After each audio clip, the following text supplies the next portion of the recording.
taking time out of your day to join. Today is all about kind of growing your wealth. We'll do an introduction to investing and a little bit on retirement.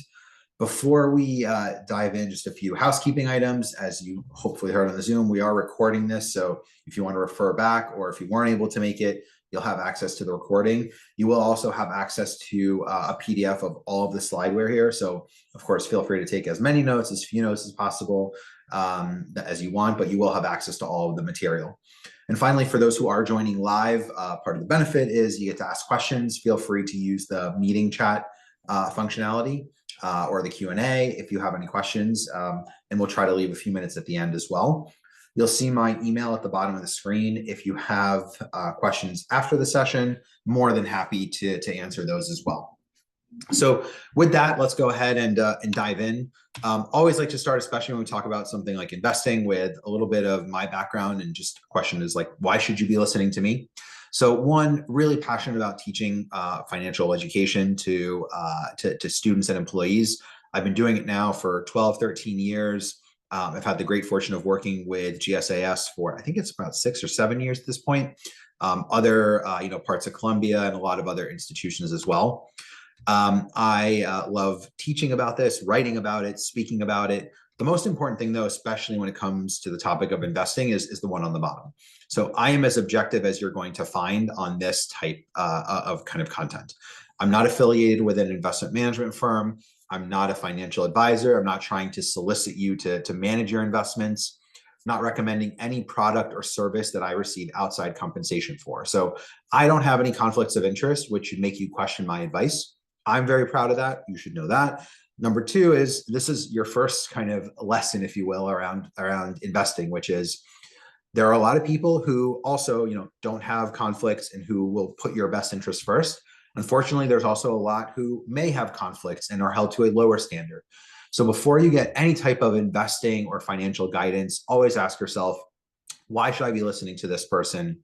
Do they have any conflicts, anything that would prevent them from giving me the best advice possible? Also, I like to say personal finance, more personal than it is finance. Goal for today is really to start kind of giving you some basic toolkits and building blocks around investing in retirement. You may hear something that I say that you kind of think, it doesn't apply to my financial situation. And that's completely fine. At the end of the day, like, it's more personal than it is finance. I can kind of, give the middle of the road best practices, foundational items, but you're going to have to make it your own. On that point, kind of to just set expectations, you may know one or more of these folks. It's Warren Buffett, head of Berkshire Hathaway. Abigail Johnson is the CEO of Fidelity Investments. I wish I could turn you into either of them today. These are some of the most successful investors out there. In our limited time today, we are only going to even scratch the surface on investing. It's all about starting to build your investing toolkit. We'll really focus in on insights and strategies that you can deploy right away.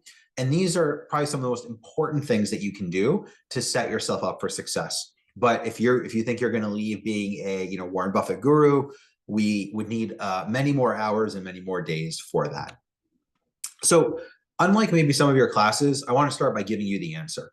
And the secret to investing is 2 basic words, and they might surprise you. Well, let me start by telling you what it isn't.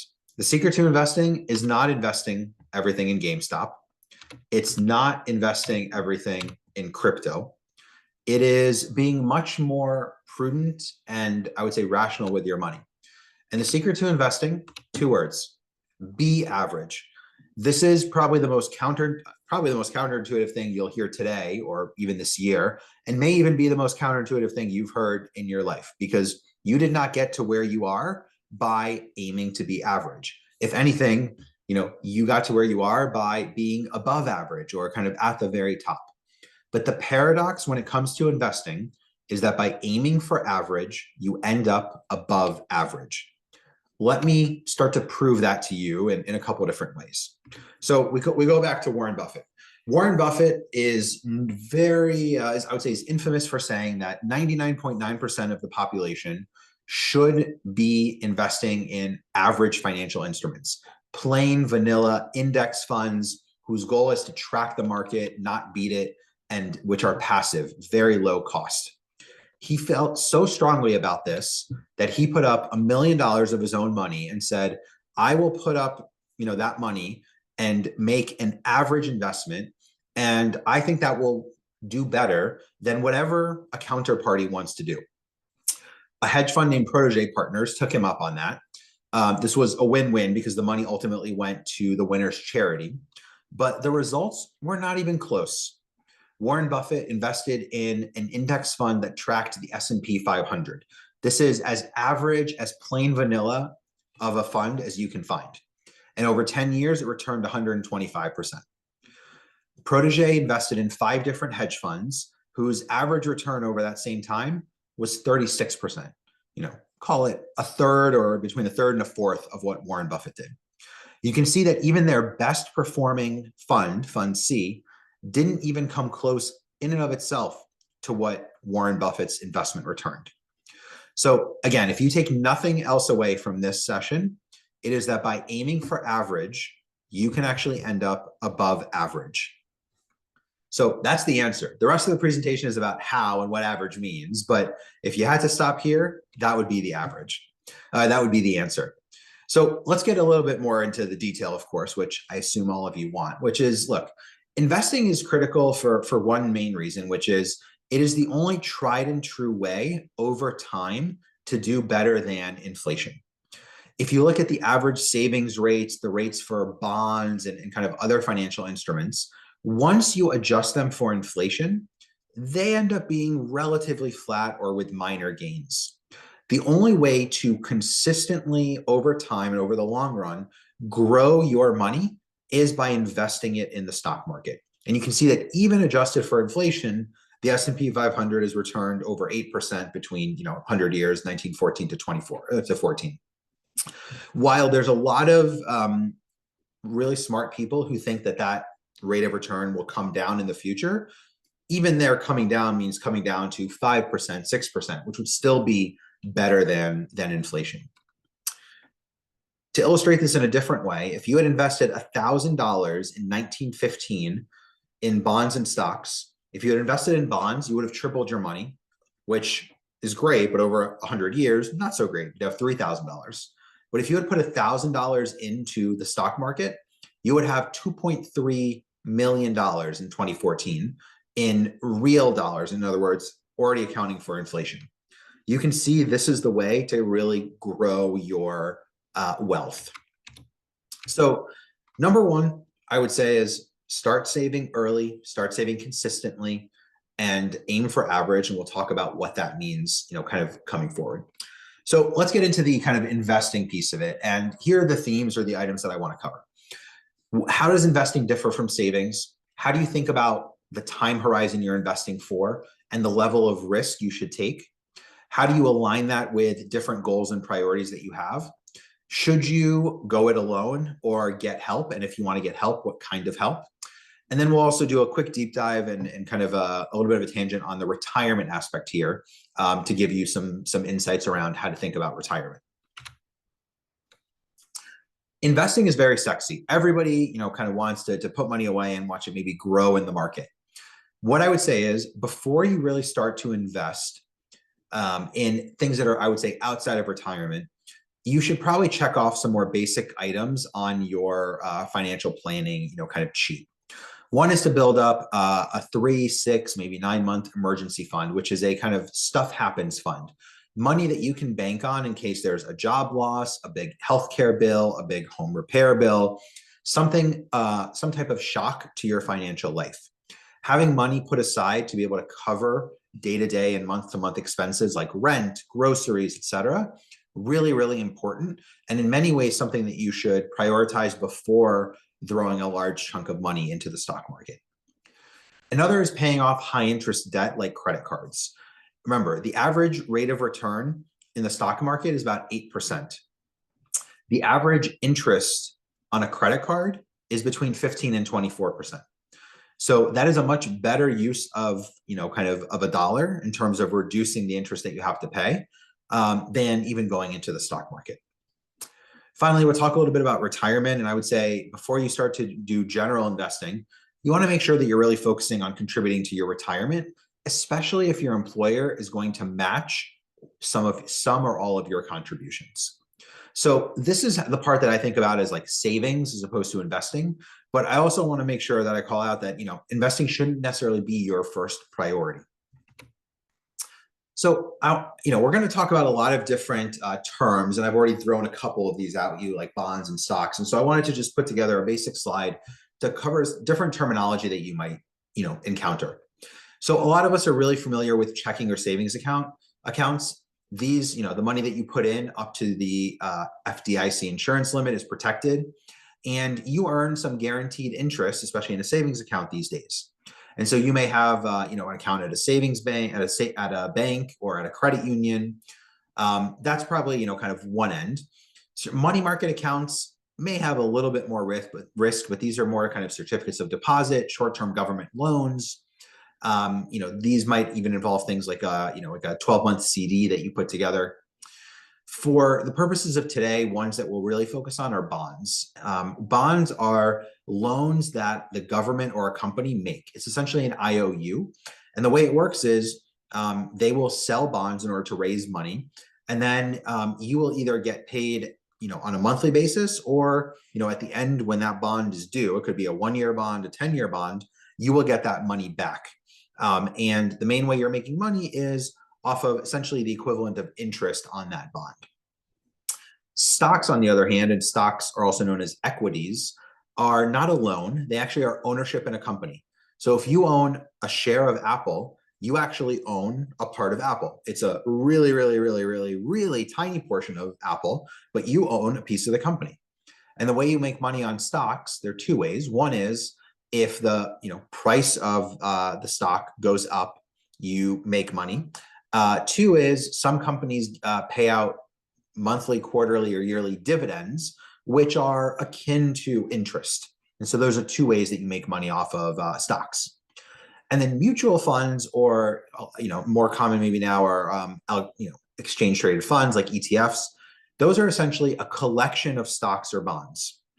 By having a collection of these different types of financial instruments, they're able to reduce risk and not make sure make sure that you're a bit more diversified in terms of your holdings.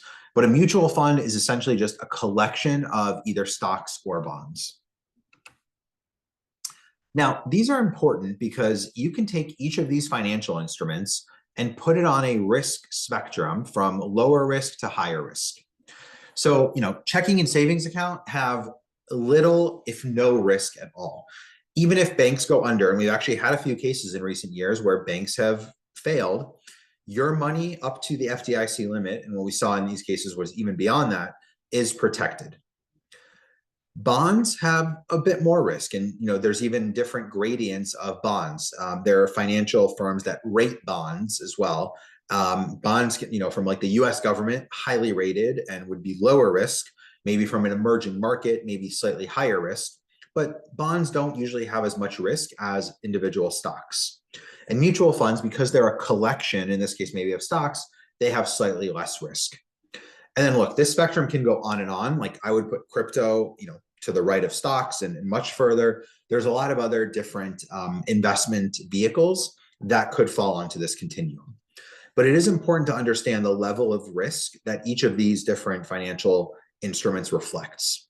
And the reason is that you may choose to put money into one or more of these depending on how much risk you are willing to take.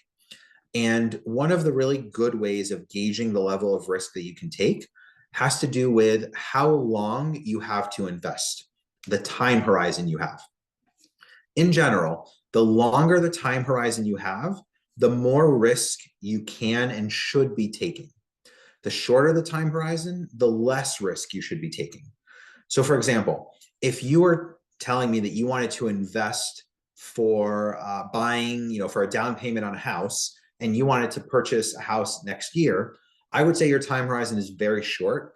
And I would caution you about putting, any or a lot of your, kind of money into the stock market, because stock market could decline, precipitously in the course of a year.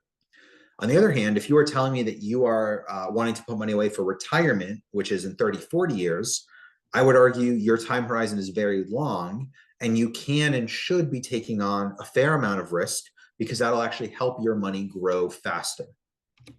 So let me give you a couple examples of this just to bring it to life. And this is looking at stock market returns between I believe it's 1950 and 1994. That's just the data set that I happen to kind of find. It applies over long periods of time, kind of in other, kind of time ranges as well. But suppose you invested $1,000 in stocks between 1950 and 1994, and you looked at what is the best 1 year performance during that time frame. So in the best of those years, you would have made over 50% return, and you would have, $1,500. But if you look, like, there's a lot of volatility, and the worst year, you would have actually lost over a quarter of your money, and you would have, less than $750. And so again, in that short time horizon, there's a lot of volatility in the stock market. And if you need the money fairly quickly, you don't necessarily want to play roulette about where on that volatility curve it's going to fall in a given year. Now, let's take a longer time horizon and see what happens. Let's say you looked at all of the 25-year time periods between 1950 and 1994. So like 1960 to 1985, 1965 to 1990, et cetera. The best 25-year time frame, you would have made 11% annualized, meaning on average 11% a year. But look what happens in the worst 25-year time frame. You would have made 8% a year. Now, 11% definitely better than 8, but you see how the volatility has reduced. And frankly, if you were to tell me you're going to make 8% a year over 25 years, I would jump at that. So here's a different representation of that same type of information. This shows you the range of annual returns for 1, 5, 10, 15, 20, and 25-year time horizons. And you'll notice two things happen. One is the delta, or the difference between the maximum and the minimum, starts to shrink pretty dramatically. Here, the difference is around, what is it? It's around 79 percentage points between the best and the worst. When you get to 25 years, it's 3% difference, right? Or 3 percentage points between 11 and 8. So one, the best and the worst outcomes start to shrink. Number two, the worst outcome starts to look a lot better. Yes, I would not want to lose 27, 26% of my money in 1 year. But once you start getting to 10-year time horizons, the worst you're going to do is still make money. And look, yes, I would rather make 8% than 4%, but on a 15-year time horizon, to kind of know that the worst you're going to do is 4%, not too bad.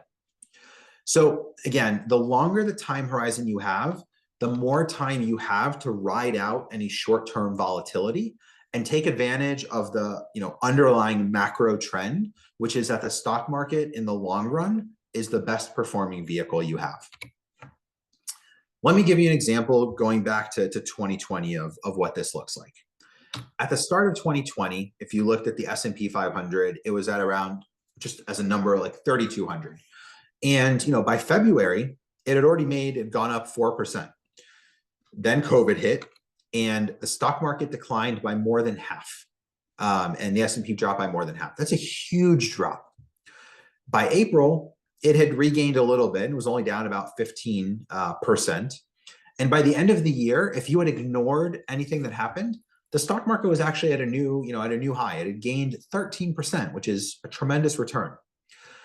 If you were investing for the short term and you needed your money on March 24th, oh man, you would have been locking in, huge losses. But if you can ride out this short-term volatility, you would have ended the year up with a lot of money. So when you need money in the short term, you should be much more conservative. If you have a longer time horizon, you can be much more aggressive in what you're investing in. So what does this mean in terms of building a portfolio? Well, there's a lot of different factors that you can be thinking about. The time horizon is by far the biggest influencer. This kind of pyramid shows other factors that you want to think about. If you ask me, pick one factor, I would start at the bottom and go from there. So if I had to look at one thing, I would look at how expensive the mutual funds are and whether they are average or passive meaning just tracking, the NASDAQ or the Dow Jones, et cetera. If I had to pick another variable, it would be, proportionally like equities versus bonds. And then you start getting into, kind of different, nuances, like, are you investing in mutual funds that are US focused, international focused, small companies, large companies, et cetera. But you want to kind of start at the bottom when you're thinking about the most important factors. Now, one question I often get is, okay, great, you've convinced me to invest in something. Like, where do I actually go to do that? There's a lot of different options. You see some of the ones on here. Again, I don't want to recommend one. I would say that there's a whole host of very reputable, large blue chip investment management firms like a Vanguard, like a Fidelity, Schwab, BlackRock. Those are all great choices. One, because they're large, they're reputable, and they have a lot of very low cost mutual fund options. I'll talk about this a little bit later, but people often ask about Betterment and Wealthfront. These are what are called robo-advisors. They're kind of in between a human financial advisor and do-it-yourself. I think those are fantastic options as well, because even though they cost a little bit more, they kind of automate the process for you, and they invest in underlying Vanguard Fidelity funds, which are very, very low cost. The one call out that I'll say, like, one that I don't love so much is kind of like the likes of Robinhood. Robinhood is fantastic because it has lowered the barrier for people to invest by making it easy to invest with very low dollar amounts. But I think they also charge a bit more, and I don't necessarily like the gamification that they do, which I think pushes people to invest, beyond sometimes their means, or to play with more complex financial instruments like derivatives that most people shouldn't really be interacting with, and that can lead to disproportionately large losses, if you will. So one other call out I'll have is, don't try to time the market. Timing the market means, oh, I think the market is really low, I'm going to try to invest now. Or, hey, I think the market's hit a peak and it's going to drop, I'm going to pull my money out. The reality is that this backfires.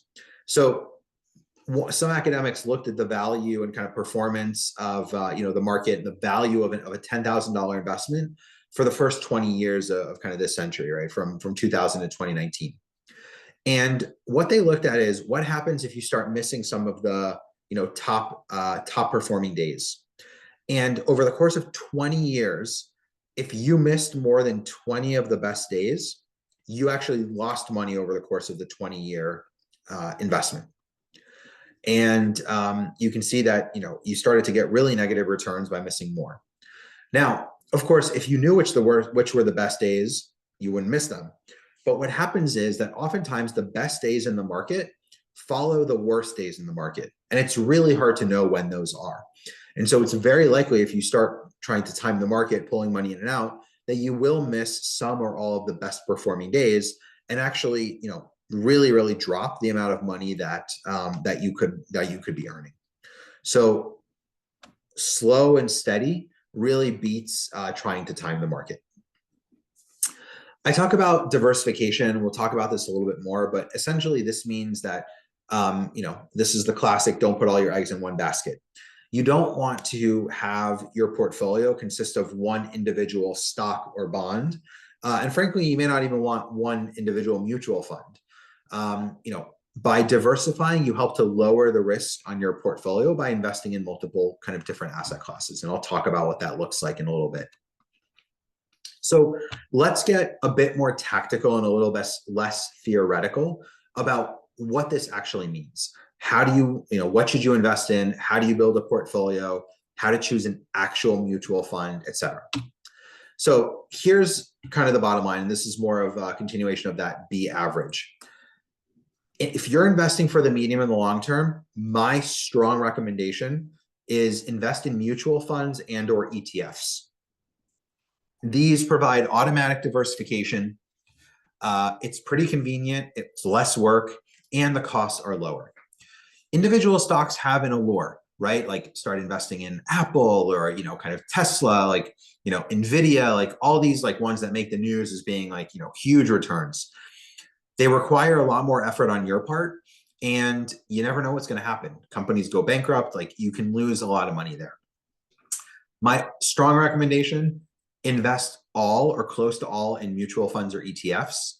If you really feel like it, leave a small portion of money, and use that to buy individual stocks, but treat it as play money. Don't use money that is actually going to be needed for something. It is very much, gambling in some shape or form.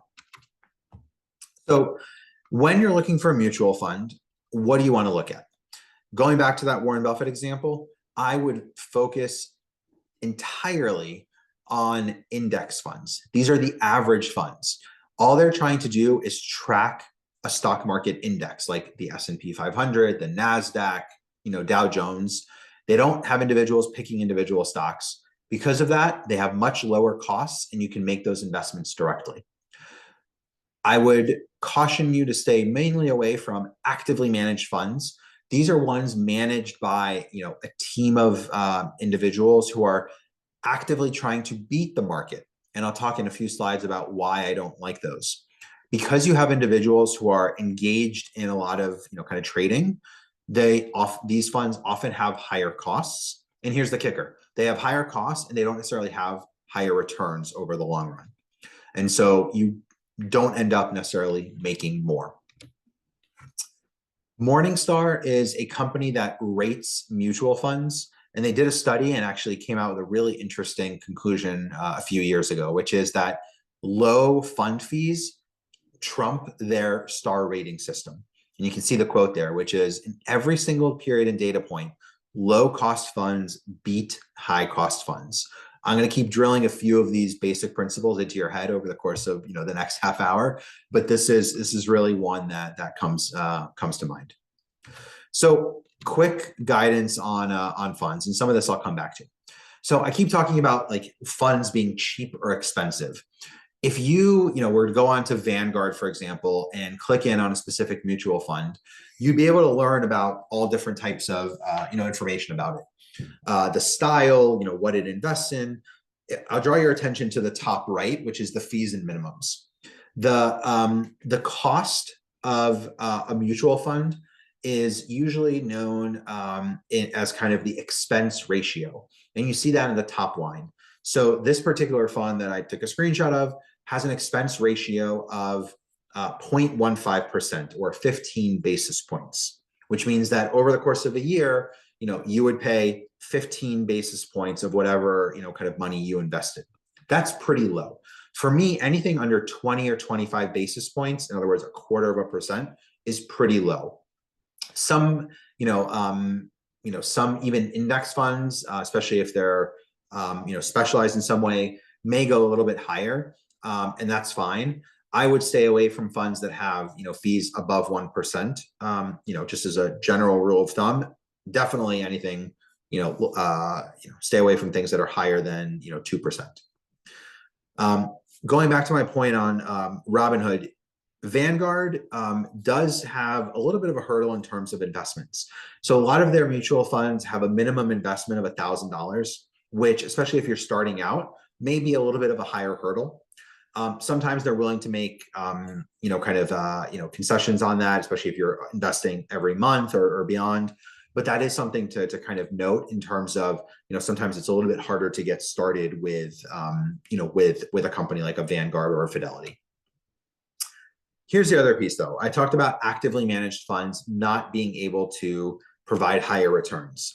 This is a study I kind of quote, I read about it in the New York Times back in the day. Basically, a research study that looked at some of the best performing actively managed funds from 2010 to 2014. And they looked at the funds that started in the top quartile. And in 2010, there were about 2,800 of those. And they looked at how many of those remained in the top quartile for 5 years, or, kind of over that 5-year kind of span. And only 2 were able to consistently and persistently outperform. The rest, had good years, had off years. And what I found really interesting is that, the quote at the bottom there, you'll see, data shows the likelihood for the best performing funds to become the worst performing funds and vice versa, meaning high volatility in actively managed funds. So the question is, are they able to beat the market in a given year because they did something great or because of luck? Same way that, if all of us were to flip a coin 100 times, There might be somebody who flips 100 heads in a row. Does that mean they are an amazing coin flipper and we should bet a lot of money on their ability to flip heads on the 101st time? Probably not. So I'm not going to drain this slide. I purposely just put it in for your reference, but Morningstar's analysis went further, basically said like investors would have improved their odds of success by favoring inexpensive funds, and basically found that the odds of actively managed funds beating index funds decreased the longer time period you had. Very consistent with what we've been talking about so far. So turn it over to somebody a little funnier than me to give you a little bit of a different view. I just need to reshare so I can get the sound here. All about active funds. Compound interest works both ways, meaning while your money adds up, your fees can really add up too. Assume you're invested in a fund that is earning a gross annual return of 7%. They charge you a 2% annual fee. Over 50 years, the difference between your net of 5%, the red line, and what you would have made without fees, the green line, is staggering. You've lost almost 2/3 of what you would have had. 2/3 of what you would have had is gone. So think of fees like termites. They're tiny, they're barely noticeable, and they can eat away your f***ing future. And one place where your 401k can be full of termites is the funds themselves. Generally speaking, you can choose between low-fee index funds, which basically just try to match the average returns of the stock market, or for a higher fee, you can get an actively managed fund with experts who will pick and choose stocks for you, trying to beat the market. And companies that sell active funds really believe in themselves. At MFS Investment Management, we believe active management can protect capital long-term. Active management can take calculated risks. Active management can seek to outperform. Because active investment management isn't reactive, it's active. Okay. That's not so much a coherent commercial as it is a drinking game where you do a shot every time he says the word active. But the problem with active management is that even many Wall Street experts find it difficult to consistently beat the market. And there is sometimes embarrassing evidence of this, like when a group of professionals were pitted in a stock-picking challenge against a cat named Orlando. Orlando's method, he throws a toy mouse at a grid of companies, very scientific. Last year, Orlando's picks returned nearly 11%, while the pros had gained just 3.5%. Oh my God! Let's all agree that The Wolf of Wall Street would have been way better starring that cat.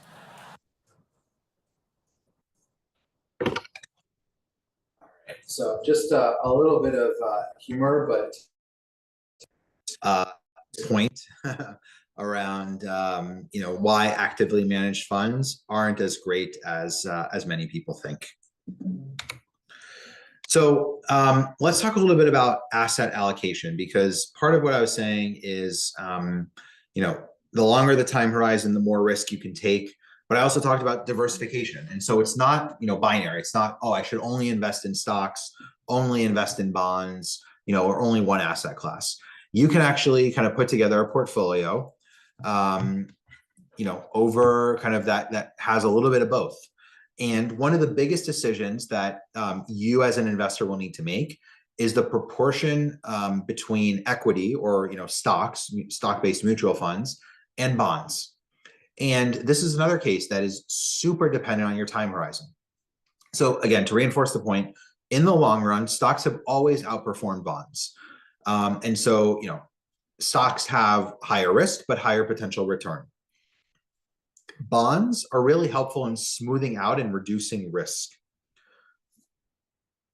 And so the longer you have, the more weighted towards stocks you want to be. But the closer you are, you want to shift a proportion of your investments towards bonds. Rule of thumb is you subtract your age from either 110 or 120, and that's the proportion of stocks that you should have. So if you're 30, you should probably, and you're investing for retirement, you should have, 80 to 90% of your money in, equity or stock-based mutual funds. If you're 70, you still want to have, maybe you want to have 40 or 50%. You see, it doesn't drop to zero, but the closer you get to retirement, the more, or your kind of, the time horizon you need, the more, you want to be kind of weighted towards bonds. There is a type of, mutual fund out there that helps to do this in a really automated way. And it's become really popular, which is why I like to cover it here. It's called a target date fund. And so if you were to go into Vanguard and look like you're, looking to make an investment, you might see some funds that are labeled, target date 2060, target date 2070. That date is meant to be the closest year to when you anticipate retiring. And so, if you think that you're going to retire in 2060, you would probably want to select a target date fund. And what that fund does is it's meant to be a set it and forget it fund. When you're really far from retirement, which is usually when you kind of invest in that fund initially, it's heavily weighted towards stock-based mutual funds. And it automatically rebalances the portfolio as you get closer to retirement to be more heavily reliant on bonds. Now, again, it doesn't mean you're shifting 100% to bonds. Even when you're closer to retirement or in retirement, you probably will have a certain portion of your portfolio in stocks, but you want to be much more, skewed towards bonds to reduce risk to your portfolio. Again, I'm not going to drain this slide. The main point is that most investors tend to overweight towards domestic stock-based mutual funds. Vanguard did a lot of research showing that most investors would benefit by having more exposure to international stocks. And so, whether it's 20, 40% of your portfolio in, international, mutual funds, that's a good percentage to kind of aim for. Here is a sample portfolio of someone that is, investing for retirement. You can see this is 60% US, 25% international, 10% other. And within the 60 US, 20 is small companies, 40 large companies, and you see kind of a mix on the international side. Here's the point I want to make. There is no one right answer. There are a lot of very reputable, sources that each have a very different view about the number of kind of investments you need within your portfolio and how to allocate them. You can see on the left, there's a couple, including A Random Walk Down Wall Street, which was written by Burton Malkiel. It's one of the most influential investment books out there. His argument was you need 3 different funds, a total US market fund, total international, and REIT, which is a real estate, essentially, investment fund. You can see as you move to the right, other folks say you need like many more types of investments and a different allocation. There's no right answer, but some of the principles that we talked about are pretty consistent across a lot of these folks. What I've often gotten as a question is, okay, can you make this a little bit more realistic? In other words, if I was looking to invest for retirement and, I went with Vanguard or Fidelity, which, you highlighted before, give me an example of how I could put together a portfolio. So again, this is not meant as, kind of advice. It's just meant as an illustrative example of how you can put together a comprehensive retirement portfolio using just 3 mutual funds. And so what I did is I gave you kind of the name of the mutual fund, and mutual funds have a 5-letter ticker. Stocks usually have, 1 to 3. And you can see here, this is one that is, 55% US, 35% international stocks, and then a little bit of exposure to bonds. And I actually can give you the names of the actual funds themselves. It's, a total, market fund, total international market fund, and just a total bond fund.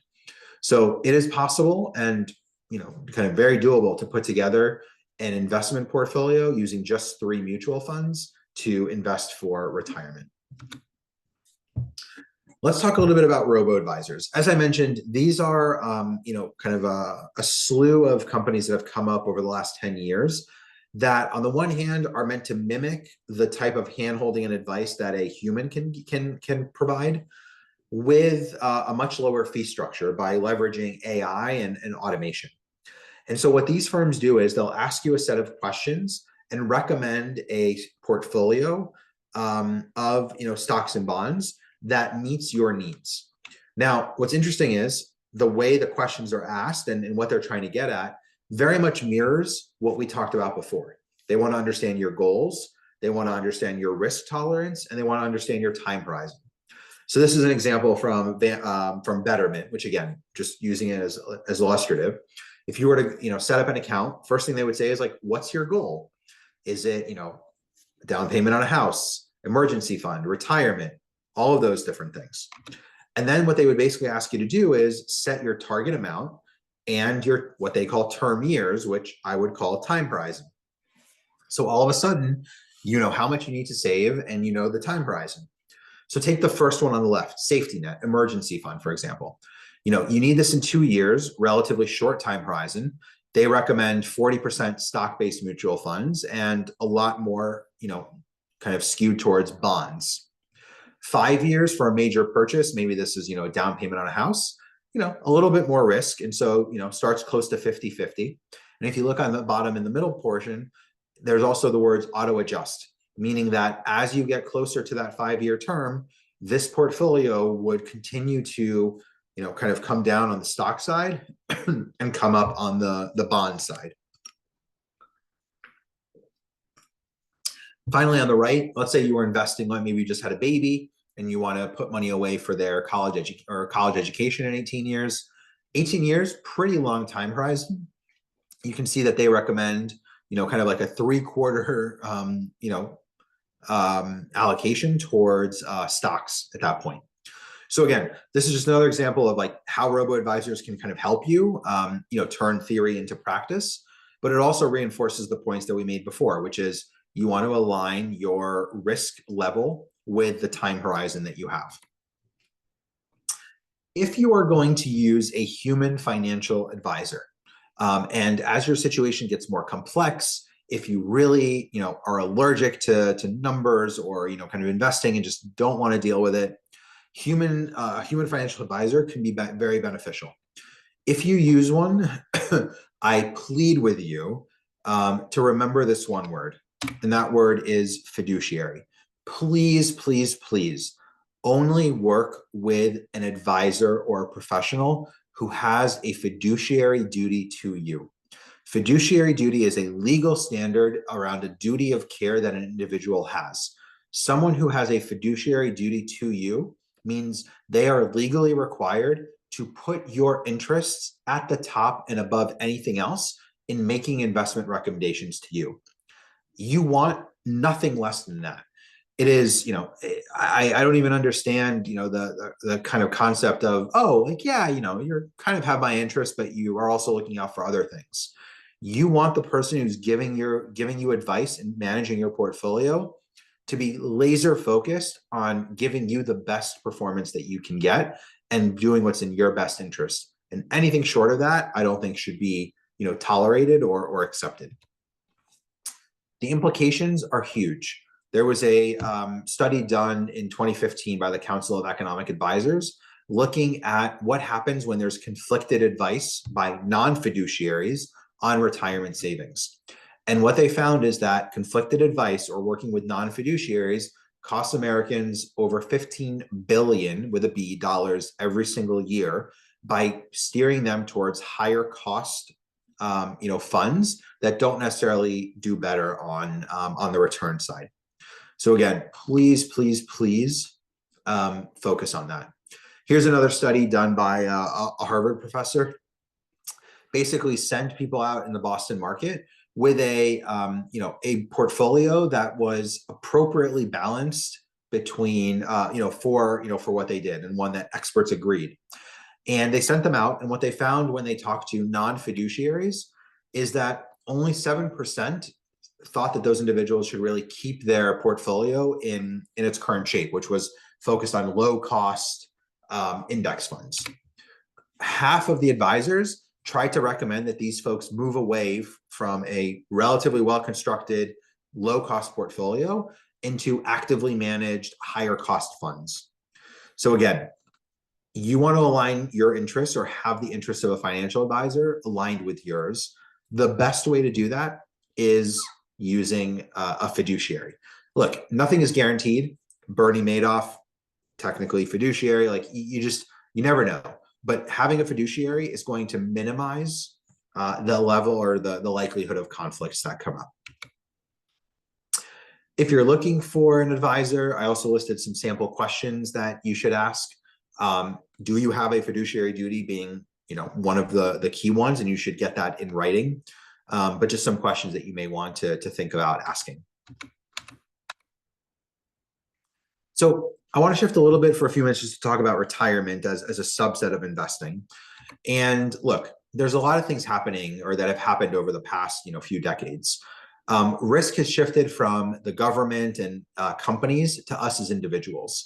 Our parents or grandparents may have had or have pensions where they're guaranteed to get a certain amount of money every single month from their employer.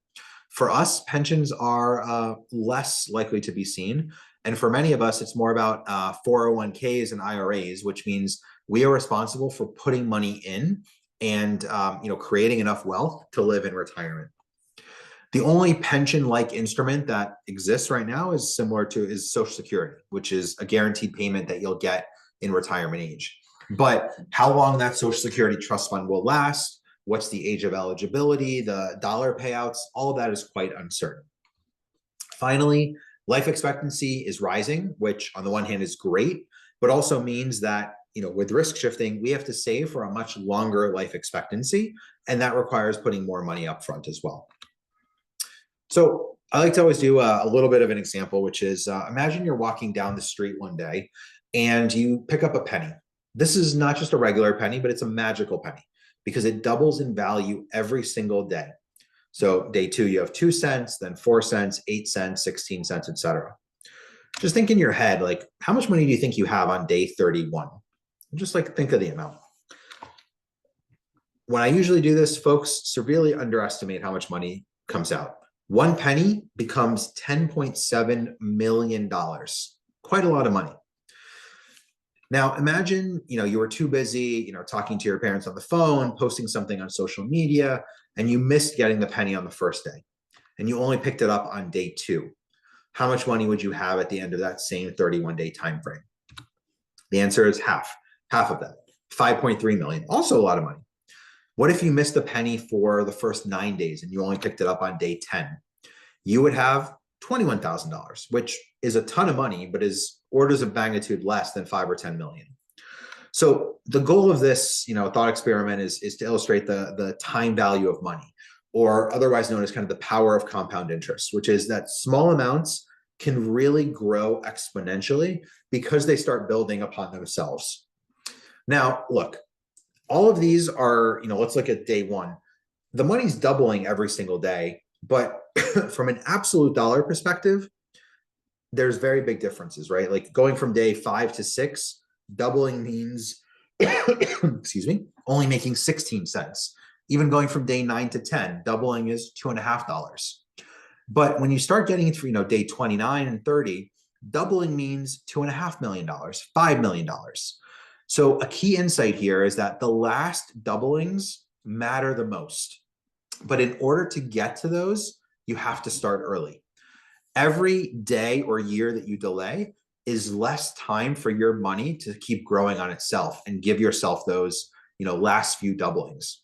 Look, going from day 30 to 31, doubling is $5 million. It's a huge amount, but you have to start early in order to get that. And the flip side is the longer you wait, it can have huge consequences on how much you need to invest just to catch up. So time is really your most valuable asset. The earlier and the more consistently you can save, the more you can look more like day 1 on that example. Now, there are different ways to save for retirement. Sorry. For now, you can probably use an IRA, an individual investment account. Whether, once you kind of start working full time or, if you're working part time, there's also options via employers, which you've heard of, like 401ks. 2 basic types of accounts that have different tax advantages. The government wants to incentivize people to save for retirement. So what they say is there's a 401k or an IRA where your money goes in pre-tax dollars, meaning you don't pay taxes when you put the money in. It's a huge tax break upfront. Then that money grows, and when you withdraw it in retirement, that's when you pay taxes. Accounts that have the word Roth in front of them work exactly the opposite. They're post-tax advantage status, meaning you put money in after you pay taxes, but then it grows tax-free, and when you withdraw it in retirement, you don't pay taxes on it. Each of these has different contribution limits. There's some income restrictions in some cases, a lot of things to note. So one of the most frequent questions I get is, should I use Roth accounts? Should I not? Each one has benefits. What I would say is this: when you are in your early, kind of earning years, not at your peak, your kind of early earning years, that's a really good time to use a Roth account because you're paying less in taxes on money that you contribute. When you are at your peak earning years, that you're more likely to want to use a non-Roth or a pre-tax account, and you kind of want to defer paying taxes. So that's one of the key kind of considerations. The other, which some people, may want to think about, is what is your thought about overall tax rates in the US? If you think tax rates in the US are going to be much higher in retirement, when you're retirement age, you may want to pay taxes upfront right now. If you have a hypothesis that tax rates in the US are going to be much lower when you retire, you may want to defer and pay taxes then. If you're like me and you have no idea what tax rates are going to be in 30 years, you can also hedge, and you can put some in a pre-tax and some in a post-tax account, which is a very, very common strategy for folks. Let me just cover a couple items here. And one is, as you start to earn more money, putting money into a Roth IRA sometimes gets difficult because of income restrictions. There are indirect ways to contribute to Roth accounts, and we don't have time to get into the details, but I did want to call out a term you can look up, which is a backdoor Roth IRA conversion, which is a two-step or indirect process to get money into a Roth account. Now, I wanted to spend a couple minutes a little bit on the how. And my basic point here is that you should look to automate a lot of your contributions to retirement accounts, to investing accounts, just because it helps you to stay committed. Just as one of my favorite studies looked at the use of chocolate cake and fruit salad. And a researcher came in and basically took a group of subjects in and asked them to memorize a 2-digit number and then walk to another room. And then they were given a choice between a piece of cake and a fruit salad. Another set of students or subjects came in, had to memorize a 7-digit number, and then walked to another room and had the same choice. Really interesting that there was a statistically significant difference in the choices people made based on the length of the digit that they had to remember. Those who had to remember a 2-digit number were more likely to choose fruit salad. Those that had to remember a 7-digit number, much more likely to choose cake. How does this relate to your finances? Think of cake as the less healthy financial option. Think of fruit salad as the more healthy financial option. When you have lower cognitive load or cognitive burden, you are more likely to make healthier decisions. When you have a higher cognitive burden, your ability to resist temptation is lower, and you are more likely to choose the cake type option.